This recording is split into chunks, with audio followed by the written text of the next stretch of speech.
Hey guys, Randy back here from Smart Dog School, and I want to welcome you guys to another Tool Tuesday with us. Today we're going to go over a tool that is what's used all around the country, but more importantly, it's used a lot at our school, and it's kind of a staple to what we do because our slogan is that we create calm and relaxed pets.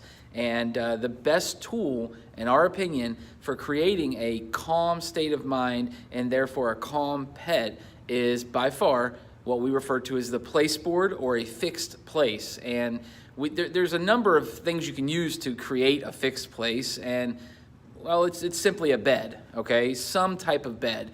Back a long time ago, we were using pieces of paper for target purposes, but more importantly, now we want to find something that can really serve as a relaxation spot, so that we can condition relaxation on the place. Let me show you real quick. I'll have to stand up to show you because it's a big one. Show you real quick what ours look like here. This is just one of the versions of our place board. This is a 30 by 30. Obviously we get them customized, but we like them so much.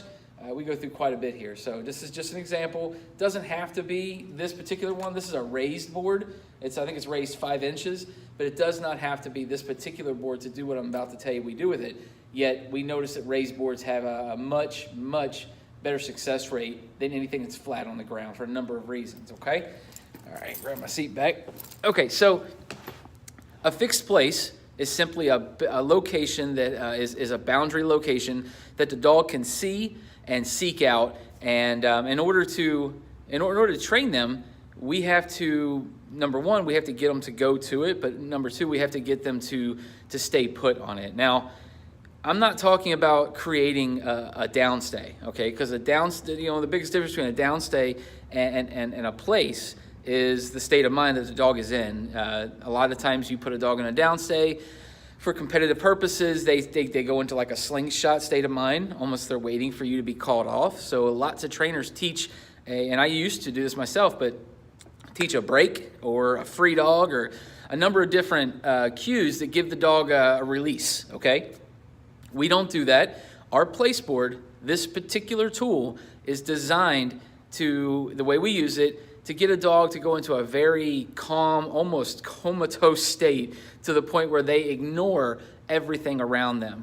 The tool helps us by creating this elevated boundary to the point where they can reach the edges but not touch the ground on either side. So once they learn that that's what our desire is to get them to kind of just hang out and be with us, then everything is a lot easier. So the behavior that we're using this tool to teach is not a downstay. It is a calm state of mind that the dog goes into and enters a zone of acceptance to where they don't necessarily care about what's going on around them. So it's not creating a fear behavior because they're not fearful of what goes on around them. They just understand that what goes on while they're on their place really is none of their concern, or frankly none of their business, okay? So don't engage.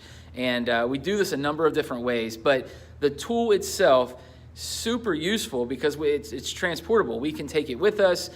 We go to shows all the time. We go to some festivals and fairs, and we line the place boards up everywhere, and our dogs just seek them out. Dogs that have been conditioned to know that is a clock out place they can just simply go and lay down and not have to do much, they see it and they run towards it, okay? A lot of times you see dogs laying around on the place boards and stuff, and you're like, man, they look awful bored, or they look like they're depressed or whatever. And honestly, in my opinion, they're awful relaxed. These are the dogs, guys, that get trained to accept a place board, accept a fixed place.